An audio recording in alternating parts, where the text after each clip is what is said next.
Hello friends, फिर से एक वीडियो के साथ आपके साथ में। बहुत सारे लोगों के कमेंट्स आ रहे थे पिछली वीडियो पे कि भैया इंग्लिश मीडियम, हिंदी मीडियम, ये सारा समझा यार, ये क्या है, हिंदी मीडियम में पढ़ने से क्या नुकसान है, इंग्लिश मीडियम में पढ़ने से क्या फ़ायदा है। हम बहुत सारे सब लोग कंफ्यूज हैं। इस तरह के कमेंट्स आ रहे थे। कई लोगों ने पर्सनली मुझे फ़ोन करके भी बोला कि भाई ये इंग्लिश मीडियम, हिंदी मीडियम क्या है यार। इंग्लिश मीडियम के नाम पे बहुत सारे पैसे देने पड़ रहे हैं स्कूलों को, बहुत सारी हैवी फीसिस हैं, और एक सोसाइटी में भी एक अलग क्रेज़ है। सब लोग बोलते हैं इंग्लिश मीडियम पढ़ाओ, इंग्लिश मीडियम पढ़ाओ।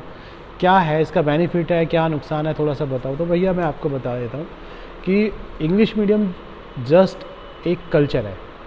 कल्चर इन द सेंस, पहले की पढ़ाई जो हो रही थी हिंदी मीडियम से हो रही थी, अब लोगों का एक कल्चर चल गया कि इंग्लिश मीडियम पढ़ाना है।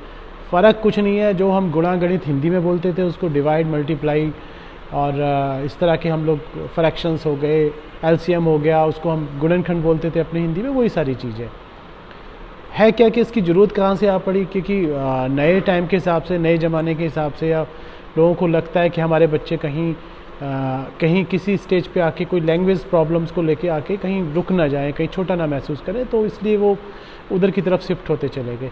अब मैं इसकी बात बताता हूँ कि इंग्लिश मीडियम में बच्चा आपका 10th तक पढ़ता रहे, हिंदी मीडियम में पढ़ रहा है, तो क्या फ़र्क होने वाला है आपको मैं बताऊं। एटलीस्ट +2 आप हिंदी मीडियम से करा लो, इंग्लिश मीडियम से करा लो। जब बच्चा कहीं यूनिवर्सिटी में जाएगा या कहीं और किसी डिप्लोमा डिग्री के लिए जाएगा, तो वहाँ कोई नहीं मेंशन करता कि आप इंग्लिश मीडियम से पास आउट हो, हिंदी मीडियम से पास आउट हो। जस्ट वो पूछते हैं आपकी परसेंटेज कितनी है। और हम लोग है क्या कि अगर फर्स्ट में अगर बच्चे को किसी इंग्लिश मीडियम स्कूल में डाल दिया, या CBSE एफिलेटेड स्कूल में डाल दिया, या किसी ऐसे बोर्ड में जो इंग्लिश मीडियम के नाम पे बड़ा स्कूल पॉपुलर हो रखा है, ऐसे स्कूल में डाल दिया, तो हम कम से कम भी 8 से 10 लाख रुपए खर्च कर चुके होते हैं, फर्स्ट क्लास से लेके और 10th तक। पर अगर 10th पे बच्चे की रिजल्ट अच्छा नहीं आया तो +1 में उसकी जो चॉइस ऑफ कोई सब्जेक्ट है या कहीं पे भी कुछ करना है, तो वो वहाँ उसकी एंट्री नहीं मिलती है। तो 10 से 12 लाख रुपए खर्च कर चुके होते हैं, और आने वाले टाइम में हो सकता है ये 15 से 20 लाख भी हो जाए। ये तो मैं पिछला बता रहा हूँ कि अगर किसी ने आज से 10 साल पहले फर्स्ट में कराया था तो अब तक इतने कर चुका होगा किसी अच्छे स्कूल्स में। अगर ऐसा अच्छे स्कूल, मतलब मेरी नज़र में कोई अच्छा स्कूल नहीं है, उस पेरेंट्स की नज़र में अच्छा स्कूल, कि भैया मेरे तो इंग्लिश मीडियम में जा रहा था और इस वाले पैटर्न के स्कूल में जा रहा था, तो इतने पैसे लगभग लग ही जाएंगे। आपका होता क्या है कि हिंदी मीडियम में मान लीजिए सपोज़ करो 6 सब्जेक्ट हैं, तो 6 सब्जेक्ट में से एक सब्जेक्ट आपका इंग्लिश का होगा, 5 सब्जेक्ट आपके हिंदी में होंगे, यानी कि गणित, विज्ञान, सामाजिक, साइंस, ये सारी चीज़ें आपकी हिंदी में होंगी, सिर्फ एक सब्जेक्ट इंग्लिश का पढ़ाया जाएगा।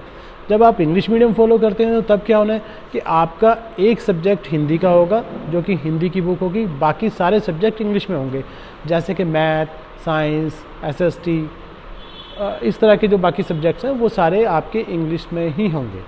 फ़र्क इतना है, बाकी चीज़ें वही पढ़नी है। अगर उन्होंने वहाँ पे डिवाइड पढ़ रहे हैं तो यहाँ पे भी डिवाइड पढ़ेंगे, अगर वहाँ LCM पढ़ रहे हैं तो यहाँ पे भी LCM पढ़ेंगे। चीज़ें वही है, सिलेबस वही है, उसको सिर्फ कम्युनिकेट कर दिया गया कि ये इंग्लिश में है। तो भैया इतना ज़्यादा सोचें ना, इतना ज़्यादा समझे ना कि इंग्लिश मीडियम और हिंदी मीडियम। पर टाइम के हिसाब से मैं सजेस्ट करूँगा कि आप अपने बच्चों को इंग्लिश मीडियम में ही पढ़ाएं, और अपने बजट के हिसाब से स्कूल देखें कि अच्छा स्कूल चूज़ करें। और अगर कभी भी कोई फिर भी कोई डाउट है तो नीचे कमेंट्स में पूछ लेना, मैं उसका आंसर दे दूँगा। Thank you.